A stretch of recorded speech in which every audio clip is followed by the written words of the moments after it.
Good afternoon, everyone. Thank you all for joining us this afternoon. My name is Jean Shaheen. I am the ranking member of the Senate Foreign Relations Committee. With me this afternoon are Brian Schatz, who is the ranking member of the Senate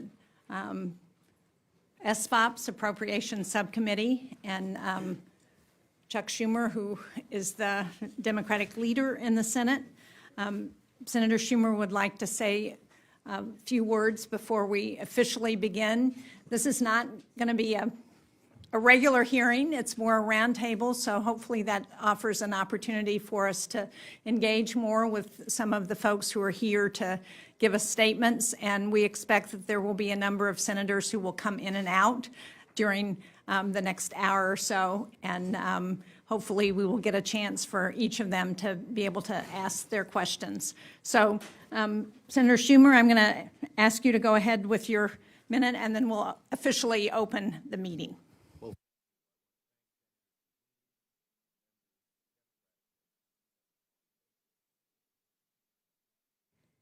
Hi, thank you. I want to thank Senator Shaheen and the Democratic members of the Senate Foreign Relations Committee for holding this, our first spotlight hearing. This one's more of a roundtable, but the purpose, and we're going to have many of these throughout the committees, is to bring to light what is really happening. Unfortunately, our Republican colleagues will not be doing that, and so we are having these types of spotlight hearings to make sure that that happens. Here with USAID, we've seen and we'll get much more evidence how our farmers are being hurt, how it weakens our position with China, and a MEDAC's approach to eliminating USAID makes no sense whatsoever. But these hearings will help bring that to light. And is our belief, as these hearings go forward, the spotlight hearings throughout our many committees, that the American people will learn more and more and more of the harm that DOGE and this administration is doing to everyday Americans. So with that, I want to thank Senator Shaheen, thank Senator Schatz, combined if they were one person. Thanks Senator Kim, and the SFRC Democrats do a great job, and this is another example. But there will be many more of these hearings. Thank you. Thank you, Senator Schumer. And the way this will work, I will read a brief opening statement. Then I will introduce each of our panelists, ask them to do about 3 minutes of remarks, and then we will open it up for Q&A. I will just point out for clarity, it isn't just the Democrats on the Senate Foreign Relations Committee that are holding this hearing. We did invite all of the Republican members of the committee as well as a number of our Republican colleagues. It's not clear to me who will show up, but they were invited. So again, thank you for joining us today to discuss the impact of the foreign aid freeze by the Trump administration and the attempt by Elon Musk and his Doge boys to dismantle the U.S. Agency for International Development. I want to start off by underlining what I think is a very important point. These efforts to undermine our foreign assistance are a gift to America's adversaries. You can see that in the headlines from around the world. As one article from the University of Melbourne in Australia read, and I quote, "In freezing foreign aid, the U.S. leaves people to die and allows China to come to the rescue." Another had a more specific example. Quote, "Amid the funding freeze by the United States Agency for International Development, China has stepped in with a $4.4 million grant to support Cambodia's demining operations." But it's not just China that's happy. An AP News headline read, "Iran praises U.S. for cutting foreign aid funding." And then, of course, there's Russia. When Putin started to consolidate power and crack down on opposition parties in 2012, one of the first things he did was to expel USAID from Russia. So it's no surprise that former Russian President Medvedev said cutting USAID was a smart move by Elon Musk. Another Kremlin propagandist on state-owned TV said the demise of USAID has energized people inside Russia. He said Russia should take advantage of this opportunity because, quote, "foreign assistance should be part of our," meaning Russia's, "foreign policy. It could be a phenomenal lever." Well, that's true. Foreign assistance and USAID efforts in particular are a phenomenal lever. They are critical to our national security interests. They protect us from deadly diseases like Ebola or Marburg or bird flu. They stabilize societies and give people in places like Guatemala or Haiti incentives to stay home and to not migrate to our borders. These programs also fight against the radicalization of vulnerable youth by terror groups like ISIS in Syria, a group that has inspired strikes here in the United States. Now, are there improvements that we should be looking at USAID? Of course there are. I'm all for making government more efficient and effective. I'm all for ensuring that our tax dollars go to the right place. And I've always been willing to work across the aisle with my colleagues. I'm sure everyone here would echo those sentiments. We're willing to work together to keep our country safe. But that is not what this is. Feeding USAID into the wood chipper, as Elon Musk has said, that's a disaster. It means cutting over 100,000 U.S. jobs, farmers, shippers, logistics management, pharmaceutical manufacturing. It means American small businesses will lose out on nearly $1 billion in contracts this year. I heard from a small business, a federal contractor based in Concord, New Hampshire, whose work includes counterterrorism actions in North Africa. His contract was just put on hold. The administration says it has a waiver process, but they're dismantling infrastructure. They're firing people. Billions of dollars in contracts are being terminated as we speak, with no regard for our national safety. There's been no consultation with DOD or the intelligence community, no consideration for whether China is gaining influence in a given country. And taken together, this seems like illegal impoundment. It does not make us safer, it does not make us more secure, and it does not make us more prosperous. And it definitely does not put Americans first. It increases the chances of terror attacks, it increases the number of people coming to our borders, it leaves us vulnerable to deadly diseases, and it gives our most powerful adversaries an opening to exploit. These are serious risks. Our foreign aid is less than 1% of the overall budget, and these USAID programs are a small fraction of that. I hope my Republican colleagues will overcome their fears of Elon Musk and join us in saying no, and I look forward to today's discussion.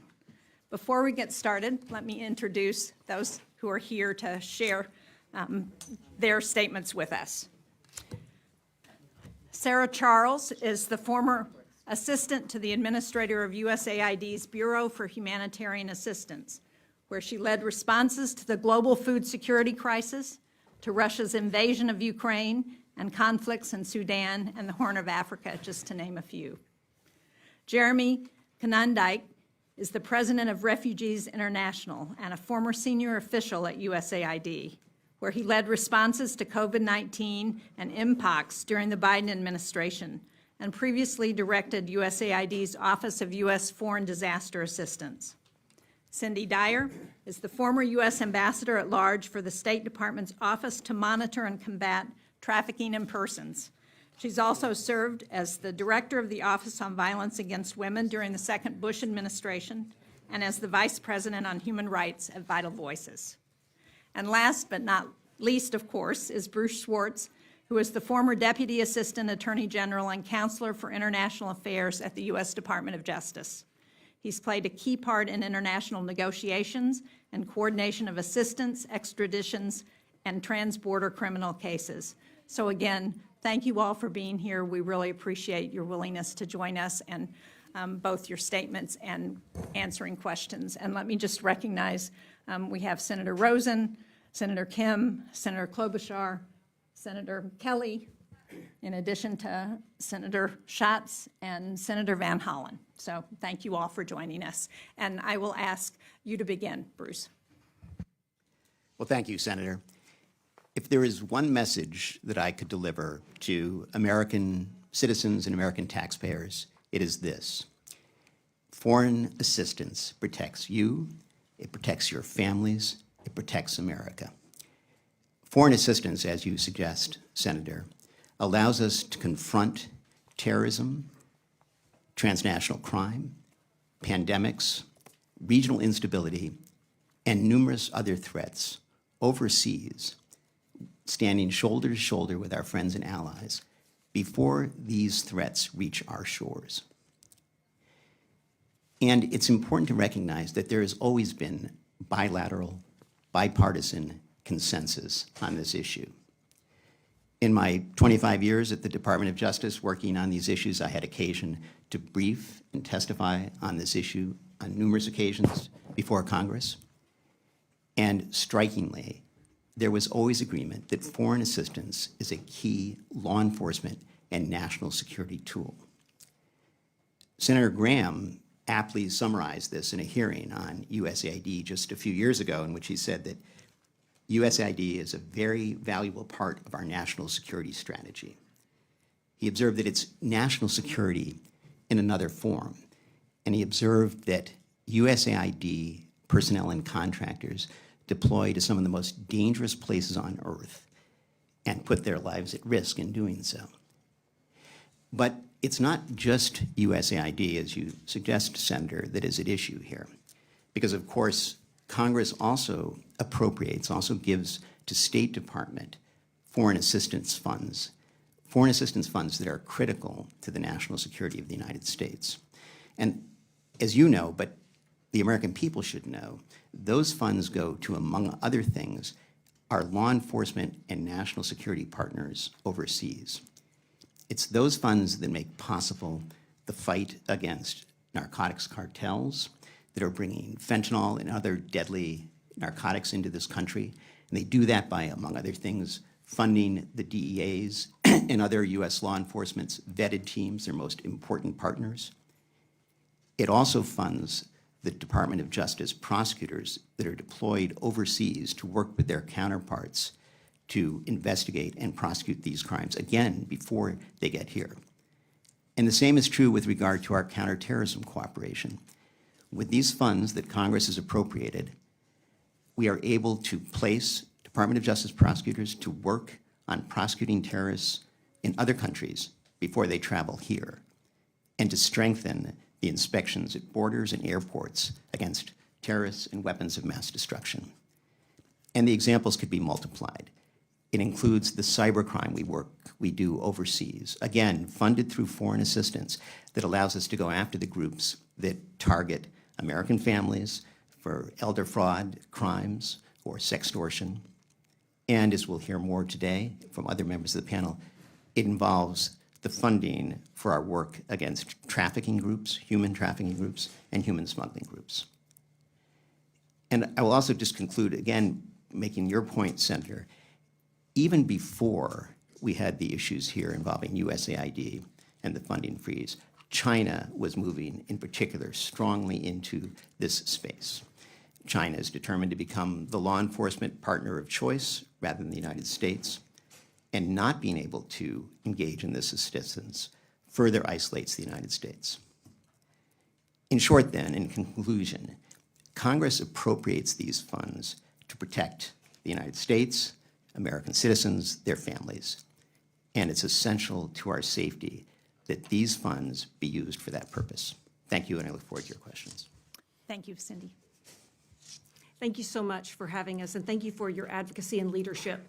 I think it's important to note that even an issue as bipartisan as trafficking in persons is being impacted by these cuts and these executive orders. The Trafficking Victims Protection Act has been enshrined in our legislation for more than 25 years, and it has been an important focus of every administration, and it is something that the American people care about. Obviously, these cuts to funding that are given by the Trafficking in Persons Office and INL and other State Department offices are not only impacting trafficking victims and individuals vulnerable to trafficking who live in other countries where our programs occur, but these cuts are also negatively impacting Americans, American workers, and American businesses. And I'd like to give a few specific examples. Number one, these cuts and executive orders are making Americans less safe in our own country. When you reduce aid to fragile, struggling countries, making those countries less able to provide safety and security and justice for their own citizens, that will increase migration. When you simultaneously remove avenues for legal migration, migrants will have to turn to smugglers in order to leave. And they will leave. You cannot stop the determination and the will to live. They will have to, though, contact with a human smuggler, which will increase trafficking. Migrants will not be able to pay the smugglers for the cost, which will be higher to enter the United States. And so when they inevitably get here, they will be here with debt bondage, and they will have to pay the smuggler back, and they will have to do whatever the smuggler says, which increasingly means engaging in forced criminality here in the United States. Migrants are forced to repay these debts by selling drugs, manufacturing drugs, transferring drugs, engaging in murder, engaging in theft, forced begging. These activities in the U.S. make Americans less safe and secure. These cuts also make American workers and American companies less prosperous. American dollars through these foreign aid grants were used to make other countries treat their workers fairly. But these grants are being terminated. For example, USAID just abruptly terminated the Global Labor Program, which allows Americans' unions through the Solidarity Center and the AFL-CIO to help other countries strengthen worker protection and rights. These programs obviously benefit those foreign workers, but they also directly benefit American companies who cannot compete against companies that do not pay their workers. If companies in Vietnam or India do not pay the people who catch and process their shrimp, how can shrimpers in Texas and Louisiana keep their family businesses alive?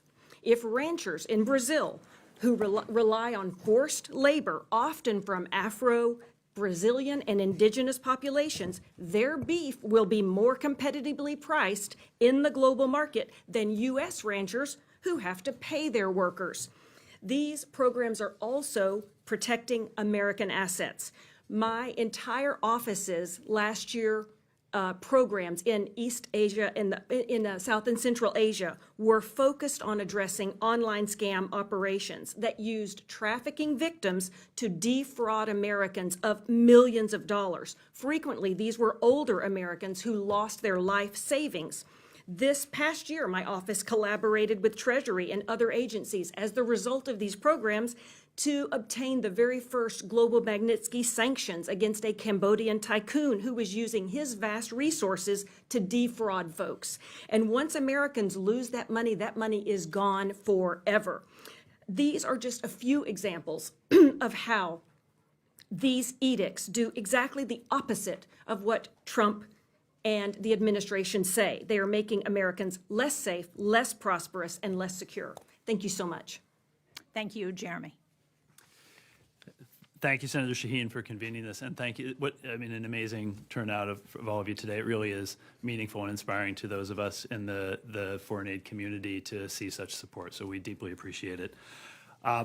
I want to start with a short anecdote from when I served at USAID during the Biden administration. So I joined at the very beginning in 2021 to lead global COVID-19 efforts.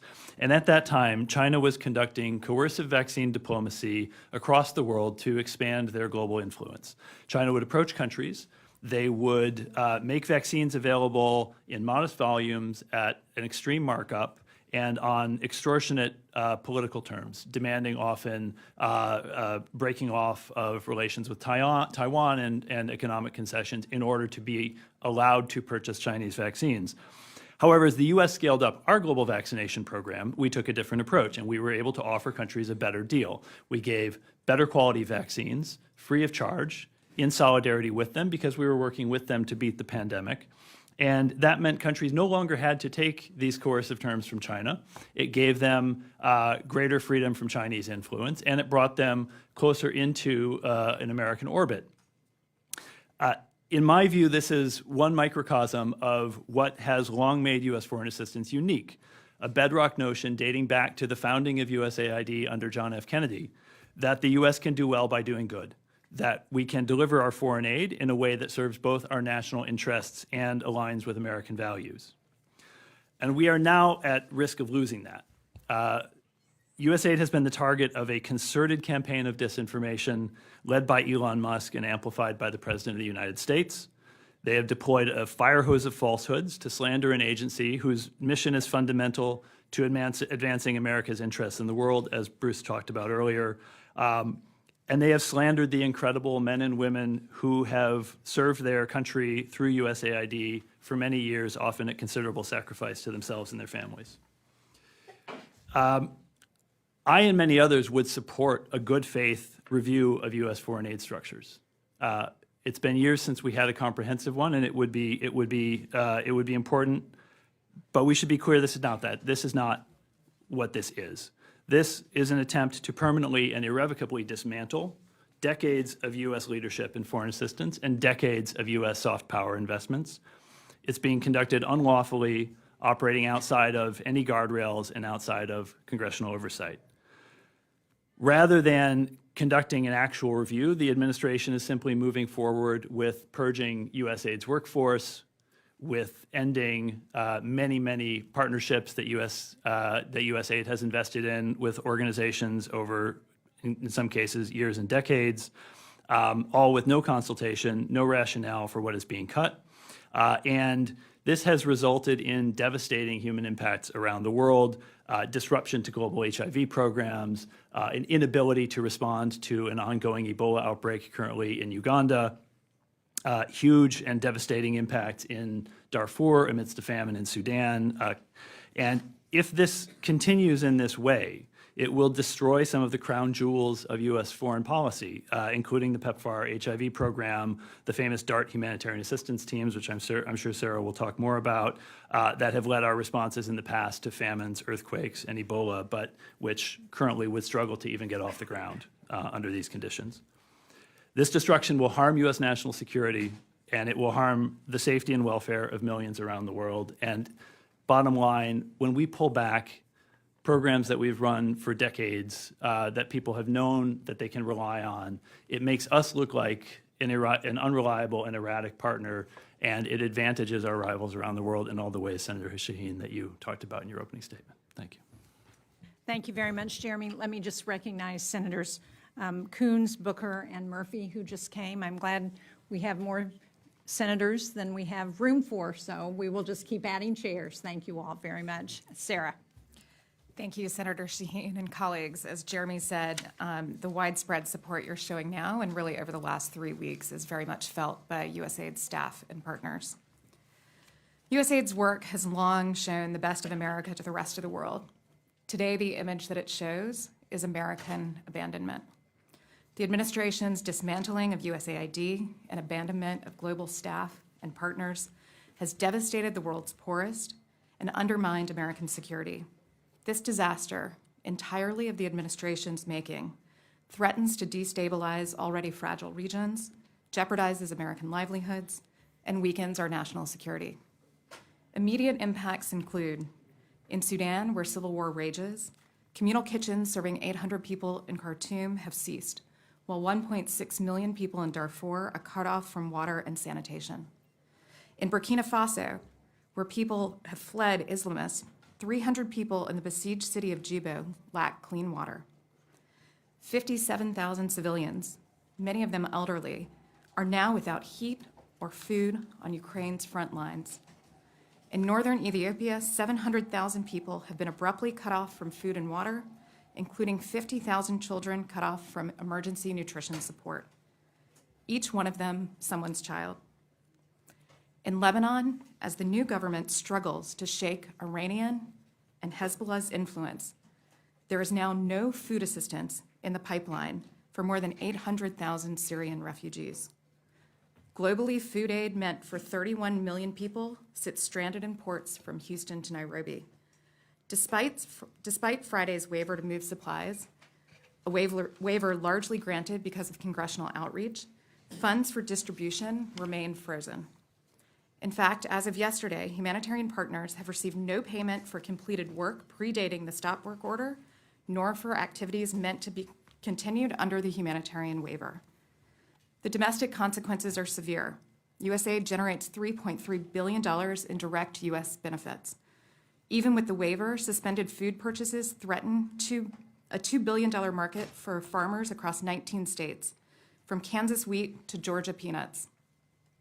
Partner organizations have implemented mass layoffs, 11,000 Americans so far, with projected losses affecting 51,000 Americans across 43 states in the coming weeks. When Elon Musk fed USAID into the wood chipper, he critically damaged U.S. capabilities and influence. This past weekend, there was a magnitude 7.6 earthquake in the Caribbean basin. Had that earthquake just been 100 miles north and hit one of our neighbors, the U.S. government would have had no deployable urban search and rescue assets. When I led USAID's humanitarian operations, I saw firsthand how our response to disaster not only helped people in their moment of need, but advanced more hard security efforts by reopening, closing diplomatic and military channels following the earthquake in Turkey or devastating floods in Pakistan. Musk and the president have also made the assistance that will continue more susceptible to waste, fraud, and abuse. Before being fired yesterday, the USAID Inspector General warned that due to the administration's reckless actions, USAID's oversight mechanisms for humanitarian assistance are now largely offline.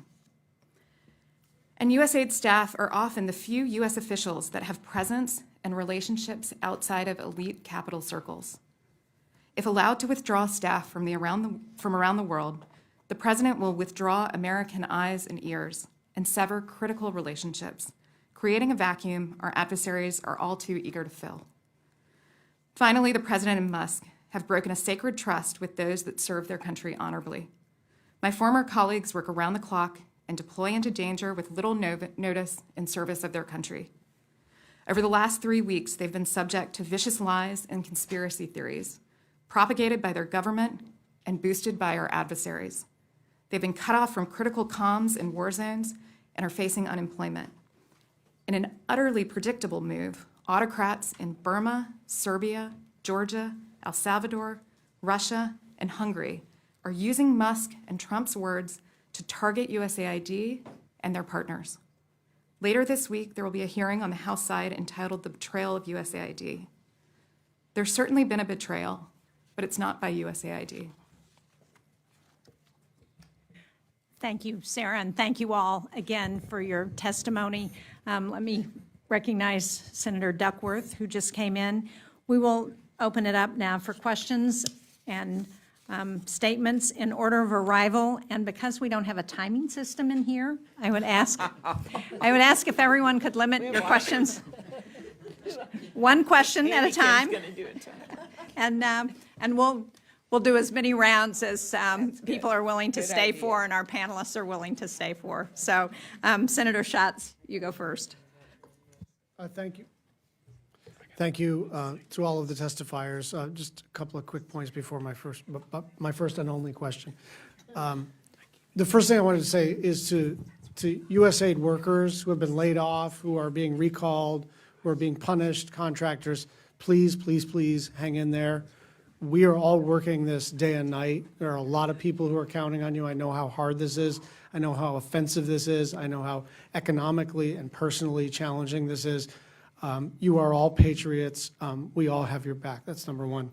Number two is we're racing right into the impacts, and they are considerable. But I don't want us to jump right over the part where we talk about how this is illegal. We are not contemplating cuts within the four corners of the statute. We are not contemplating a new SFOPS mark that would reduce funding for some of these programs. We are observing a ransacking of an agency absolutely outside of the four corners of the statute, Foreign Assistance Act, and every appropriations bill subsequent to that, plus the Constitution of the United States. And I'm going to take a flyer because you're a former Assistant Attorney General. Mr. Schwartz, can you just elucidate exactly how illegal this is? Well, thank you, Senator. I'm not sure I can elucidate exactly how illegal this is, but I think you've mentioned a number of the issues that have been raised and actually have been part of legal action that have been taken. The important point here that you make, Senator, is that this is money that Congress appropriated for this purpose, earmarked for this purpose, designated for this purpose, and did so, as I said in my opening statement, to protect the American people. And that money is not being spent at this time to protect any of the citizens of this country. And that, I think, is the fundamental issue. The legality, of course, will be a matter for the courts to decide. But right now, what is happening is the security gap that has been created by this action. Thank you. Thank you, Senator Schatz. I have Senator Kim and then Senator Kelly. Thank you, Senator Shaheen. Thank you, all of you, for coming on out here. Some of you heard me say before that, my very first job working for the federal government was at USAID, and how proud I was to walk through the doors at the Ronald Reagan building, to be able to serve and to be able to go abroad and serve. And one thing that I always remembered that was the cornerstone of the saying of USAID was that it was from the American people. And that's what we put forward on the food assistance and so much else. But we're seeing the opposite of that. We're now going to see that people are saying, hey, look, this aid is taken away from, and it's because of, they're going to blame the American people. It's a reputational harm that is being done. So, Jeremy, I just wanted to, you to just hit home, for instance, on one of the largest aspects of this, and frankly, a very bipartisan aspect of this, which is PEPFAR. And I just wanted to ask you, how many people are currently on antiretroviral medication on PEPFAR globally? What is going to happen next? And to explain why the waiver that Secretary of State Marco Rubio talks about isn't going to actually be able to save a program that has enjoyed wide bipartisan support and something that has saved millions of lives. Thank you, Senator. This is an extremely important point. So every day, in a normal day of the PEPFAR program, 222,333 people, on average, show up at a PEPFAR-funded clinic to pick up their antiretroviral drugs to keep their HIV infection suppressed. That's about 20 million people total around the world, 20 million people who depend on U.S. support and have long been able to rely on U.S. support in order to keep their infection suppressed, to be able to live their lives, and really critically, to not spread HIV to others, because when you are suppressed on ARV, you for the most part cannot spread the virus. That is now being disrupted. People are turning up to U.S.-supported clinics that they have gone to for years, sometimes for decades, and being turned away at the door because of the stop work order. The waiver that the Secretary issued has not translated, in most cases, into enabling those programs to begin. Even the few partners who have gotten letters saying that they can begin activities again, for the most part, have not been able to get funding to do so. So their funding remains frozen. They cannot access it through the payment system. And the result of this could be a significant increase in global HIV transmission. Someone can rebound, an infection can rebound in about a month if people are off consistent ARV accessibility. And a 3-month disruption to the program, much less a longer term or larger scale disruption to the program, would threaten the 20 million people who are on those ARVs.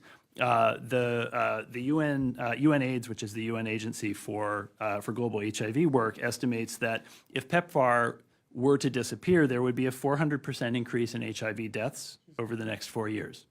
6.3 million people would die needlessly. 8.7 million people would become newly infected avoidably. Many of those would be children. There are excellent techniques for preventing mother-to-child transmission. Very, very effective. But obviously, to be effective, they have to be running. And if they're not running, more and more children will be preventably born with HIV. So these are the stakes. Thank you. Senator Kelly. Thank you, Madam Chairwoman. Mr. Charles, so about 40 years ago, as a midshipman at the U.S. Merchant Marine Academy, I got on a ship in Seattle, bound for Egypt with a full load of grain in bags, with a handshake on them, and it said something like goodwill from the United States. It was food assistance. Went to Egypt for a famine that was going on. I think it was in Ethiopia. And I've seen, even beyond that, some of the impact that these programs have. With my wife, Congresswoman Gabby Giffords, went to Western Africa, visited a refugee camp in the Congo, internally displaced people, where kids were starving, literally starving to death. I recently spoke with Cindy McCain, the head of the World Food Program, and in 2023, they provided assistance to 152 million starving people across 120 countries and territories. Contributions from USAID made up about 46% of her budget. So, Ms. Charles, first on, based on your experience at USAID, if you could just describe what it's like, if you have any kind of, knowledge of this, for a kid to die of starvation. And then, by the way, beyond that, in your experience, what does starvation do to regional stability? And what does it do to provide an opportunity for violent extremist organizations? How do they capitalize on this? So 3 questions in there. So for any of you that have traveled to see USAID programs in action, you may have seen a nutrition center treating severely malnourished children. It is truly a horrific sight. Children, particularly susceptible to disease in environments with poor water and sanitation, maybe without access to vaccines, are particularly vulnerable to wasting, what we call the severest forms of malnutrition. It takes children quite quickly. Even those children who don't die can have permanent brain damage.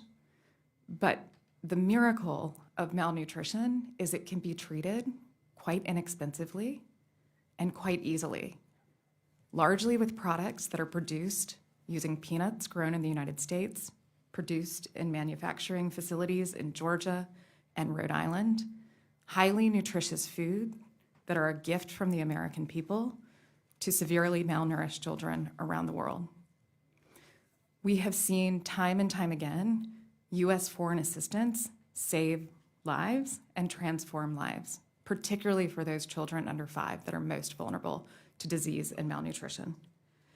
We have also seen how the absence of food and other forms of humanitarian assistance can be incredibly destabilizing. I spoke briefly, and I'm incredibly worried about Lebanon right now. We have a very narrow window in Lebanon, a fragile ceasefire with Israel, a new government that is making hard moves to separate from Iran. But Lebanon is hosting nearly 1 million Syrian refugees.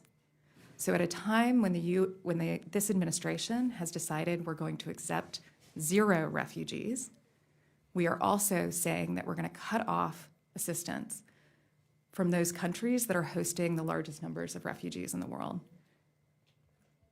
Thank you. Thank you very much. Senator Rosen, then Van Hollen, and Klobuchar. Oops. Jackie left. Senator Van Hollen.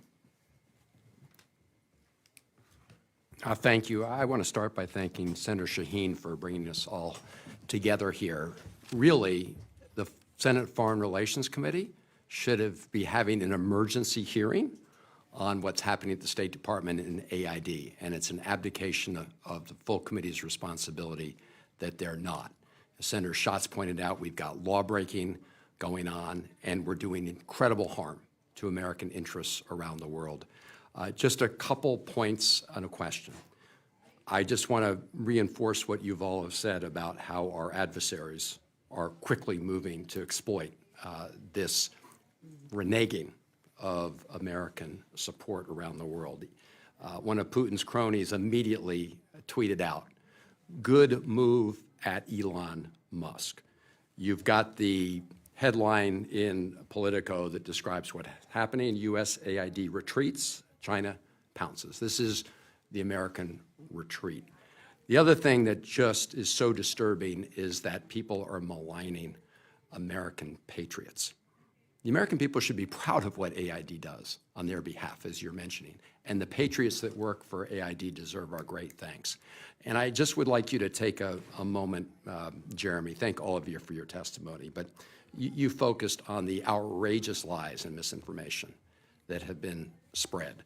I know it's become quaint in our politics to, stick to the facts, but the fact checker that was done by the USAID says White House's wildly inaccurate claims about USAID spending, and goes on to list them all. And it doesn't even include the lie the press secretary said on our first day, which is that we spent $50 million on condoms in Gaza, which is just a lie. If this were a foreign government doing it, we would say this was a malign influence campaign. Can you just talk, Jeremy, about what is happening here with the president and Elon Musk spreading these massive lies, perpetrating this amazing fraud on the American people in order to dismantle this very important American institution? Yeah, and it does in some ways resemble a malign foreign influence operation. The lies from, and I hardly want to repeat them, but lies about so-called $50 million worth of condoms going to Gaza, which, by the way, would be 1 billion condoms for 2 million people. Just to at least 1 billion. The U.S. pays about 4 to 5 cents per condom when it bulk purchases condoms through USAID for HIV programs. It's an absurd, when you say it that way, of course, it's absurd on its face, because it is absurd on its face. But it has been repeated by the President of the United States, and at one point he doubled it to 100 million. These sorts of lies are being used as the pretext to justify the destruction of the agency, to characterize the agency as something that, frankly, as someone who worked there for years over 2 administrations, I do not recognize the USAID that they are describing. And I would wager that most Republicans on the Hill do not recognize the USAID that they are describing. I have traveled overseas with Republican members of this chamber to disaster responses and to crises overseas. They know and they recognize the good work of USAID, as I know you all do. It is very telling, I think, that almost every single case that has come out of Elon Musk's mouth or from the White House, when it is examined, is false. The Gaza condom story is false. Some of the other instances, the so-called opera was not a USAID program, it was a State Department cultural diplomacy program. All of these examples that are being trotted out are not, in fact, USAID's work. So if the best that they can do to justify the destruction of the agency are a bunch of lies, I hope they will at some point reflect upon that. I was gratified yesterday that Elon Musk, when he was challenged on this in the White House, glibly admitted, oh yeah, okay, I got that one wrong. I'm gonna get things wrong once in a while. We should not allow the destruction of a major American institution and a major element of our foreign policy over this torrent of falsehoods. Okay. Thank you, Senator Klobuchar, then Senator Coons and Booker. Thank you very much, Senator Shaheen, and thank you for holding this spotlight hearing today. I was thinking about how much more enlightening it is than the hearing I had to go to this morning in Commerce that Senator Cruz had on buying Greenland, which is not for sale. And this seems much more realistic for a very real problem we're dealing with. I was just thinking, as Senator Van Hollen was talking, about how we bring our Republicans, so many of whom we work with all the time and respect, to the point where they're not acquiescing in this. Many of them care about national security, and they care about the issues. I know, I've worked with them, and you know, Mr. Schwartz, having served in a Republican administration, how important this is to many of them. So I was thinking, as I listened to you, the nutritious food that you talked about is grown by American farmers. And that's something that we have got to stress, the effect this is going to have economically at home if they cut this down. Number 2, the human trafficking argument, something that so many Republicans on the Judiciary Committee on which I serve, we have been in the lead on that domestically and internationally, and they should care about that. The third thing I was thinking was, Jeremy, about the Afghans, which is more related to some of the visa issues, but how so many Republicans are, Senator Graham and Senator Risch are with us on wanting to fix that problem, and now they're making it worse. These are Afghans that have served with our troops. And then the final thing that I'll ask about is just disease. And they don't want disease coming to our shores. And I was thinking about what I'd read about Ebola in Uganda and the fact that the Marburg virus is cropping up in Tanzania, and what are the impacts of halting U.S. support to partners to combat these diseases. I don't know which one of you want to, Jeremy, if you, or, yeah. Yeah, I'll start with the disease point. So You don't have to answer the other ones because we got one question, just the disease. I led the. No, it's not. It was very one interesting question. question. Disease. So I led USAID's response to the Ebola outbreak in West Africa in 2014 and 15, and it was one of the most impressive, I think, feats of interagency cooperation in defense of U.S. security and safety that that I've seen in my career. Certainly, the USAID leading an effort that involved the CDC, the U.S. military, the U.S. Public Health Service. All working in lockstep to support 3 governments across that region to contain that incredibly damaging and deadly outbreak. We did that. We were able to do that as a government because of disaster response systems that Sarah knows well as well that evolved over many decades, and then in a unique, unusual crisis like that, could deploy rapidly and get that under control. If you contrast that to what's happening in Uganda today. And we are fortunate that Uganda is a very capable country with a capable health system, and that's fortunate because the U.S. is basically MIA on that outbreak right now. USAID is not able to deploy. It's not able to move money to partners. CDC is not allowed. It's under a gag order. They're not allowed to talk to partners. And of course, we've withdrawn from the World Health Organization, so no part of the U.S. government can talk to WHO, which in turn is the main entity that the Ugandan government is talking to. So we are very vulnerable. We are not deploying any of the normal tools that we would and could. Up until 3 weeks ago, we would have routinely had a robust USAID, CDC team out there partnering with WHO and the Ugandan government. Instead, we've basically abandoned that role, and I'm sure that has not gone unnoticed in Kampala. Thank you. Senator Coons. Thank you. This abrupt and total shutdown of U.S. foreign aid is inefficient, wasteful, harmful, illegal, and immoral. Over 15 years of service as a senator, I have visited exactly the programs each of you have spoken about. I have seen the work done by implementing partners and AID in combating criminal gangs, in pushing back on human trafficking, in dealing with global pandemics, and in responding to natural disasters at scale. This is not making America safer. It is not making us more respected. It is certainly not making us great again. And I am alarmed at the consequences. I fully expected after the election there would be a policy review and a realignment of priorities within state and AID. That happens after every election. But as the chair of the SFOP subcommittee that helped write the 2024 law, which is today being broken, I have over many years traveled with Republican senators to refugee camps, to PEPFAR sites, to programs pushing back on human trafficking and terrorism and extremism. And I'm clear who is celebrating this taking a chainsaw to U.S. foreign aid. It's cartels, it's extremists, it's China, it's chaos. And so my concern is whether or not this harmful impact across not just AID, but across household name NGOs that Americans support and contribute to is recoverable.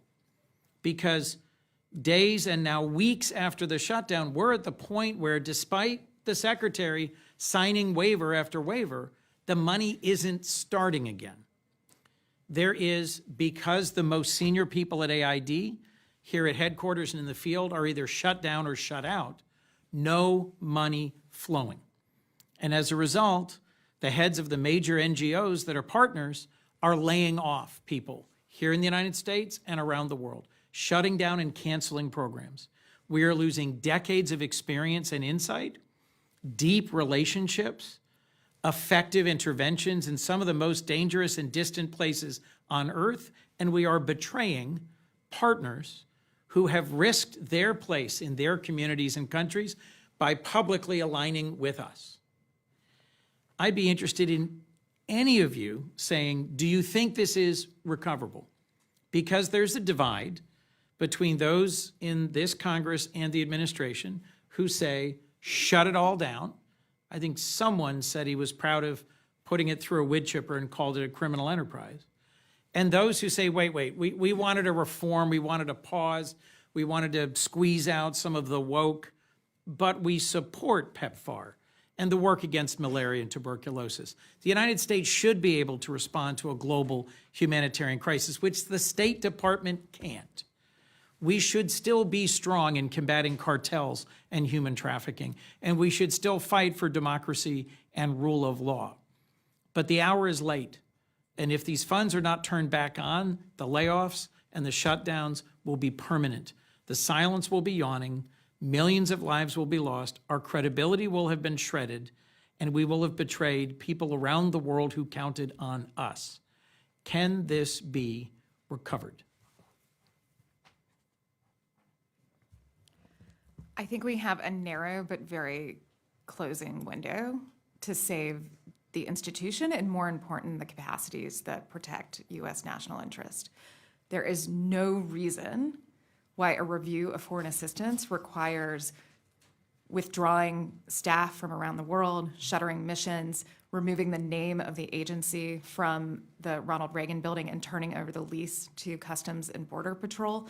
These are all actions meant to create facts on the ground that make it harder to claw back those capacities.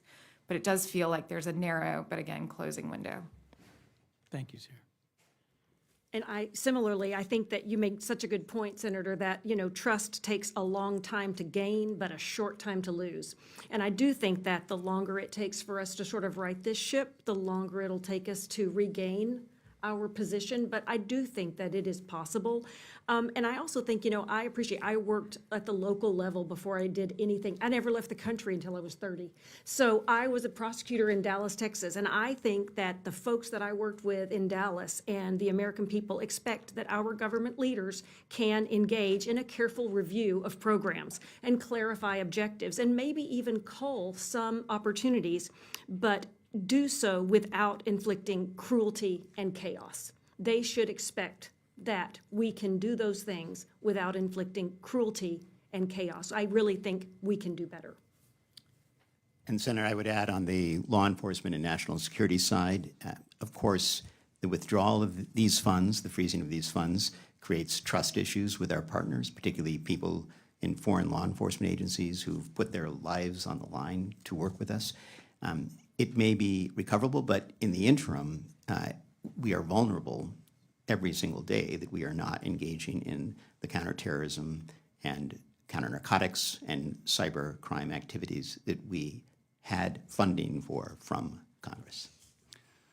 That's fine. I agree with Do you want to add? The short version is I agree with Sarah. I think the damage right now is reputational, but it's about to become structural, and we have a narrow window before that occurs. Thank you all, and thank you for your work around the world in so many different ways over so many years. Thank you, Madam Chair. Thank you. Senator Duckworth. Thank you, Chairwoman. Well, I just want to start off by quickly summarizing. I think three main points have been made today very clearly by the panel. Number one, this decision to halt U.S. foreign assistance and the slapdash way that it's been executed puts our national security at risk. Number two, the people who are winning here are our adversaries. That's who's winning, whether that's a PRC or Russia stepping in to fill the leadership vacuum that Trump created, or Elon Musk and his cronies, who clearly got some kind of personal satisfaction out of all this destruction. Never mind that real people's lives and livelihoods are at stake. And number three, Americans are not only less secure as a result of these destructive actions, but our economic security is also put at risk. We've already talked a little bit about how U.S. farmers feed into the supply chain for this kind of emergency food assistance. So I want to move on to my question, which has to do with human trafficking. And Ambassador Dyer, from your experience addressing trafficking in persons, can you speak to how forced labor affects IUU fishing and farming practices, impacting how American farmers and fishermen can compete fairly on the world stage? Thank you, Senator, for that question. And IUU fishing is a very big problem. We know that fishermen, especially on some of these long-distant vessels, are very vulnerable to forced labor. And what we know for sure is that when companies do not pay their fishermen and do not pay the processors who process those fish, it is not possible for American companies to compete. We can't compete when other people use forced labor. And I think that an excellent example we know is in in Vietnam and in India with the shrimp industry.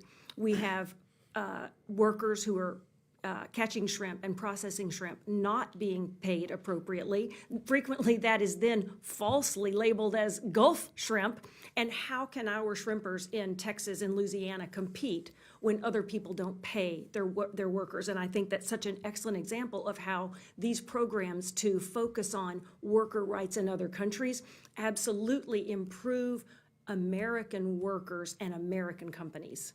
Thank you. Thank you very much, Senator Duckworth. We promised that we would wrap up by about 5 o'clock. It's almost 5, but I have a question, and I haven't yet asked my one question, so I will get to do that. Mr. Schwartz, you referenced this in your comments, but you played critical roles in extraditing Mexican drug lord El Chapo, in navigating relations with Central America's Northern Triangle countries. And I wonder if you could elaborate further on how this funding stop work order, because it's more than a freeze, has affected our ability to address this administration's own priorities for debilitating Mexican drug cartels and stemming irregular migration to the southern border. Well, thank you, Senator. I think there are really 3 ways in which there's an impact here. The first is the most general way in which my colleagues have pointed out. The view of the United States is critical in ways I think that many people that don't deal in the law enforcement world don't understand. Foreign prosecutors, foreign agents don't necessarily have to cooperate with us. It's a matter of trust. It's a matter of building long-term relationships. It's a matter of how the United States is perceived and its trustworthiness. So even programs that USAID and state do that don't have any direct law enforcement aspects have influence on what will happen with regard to law enforcement. The second way in which it's highly relevant is the actual hard power funding that Congress gives us for foreign assistance funding in this regard. So in Mexico, in Latin America, the DEA's and Homeland Security's vetted teams, these are the Mexican, other Latin American law enforcement agents who are selected, they're polygraphed, they're checked. That's all made possible by foreign assistance funding.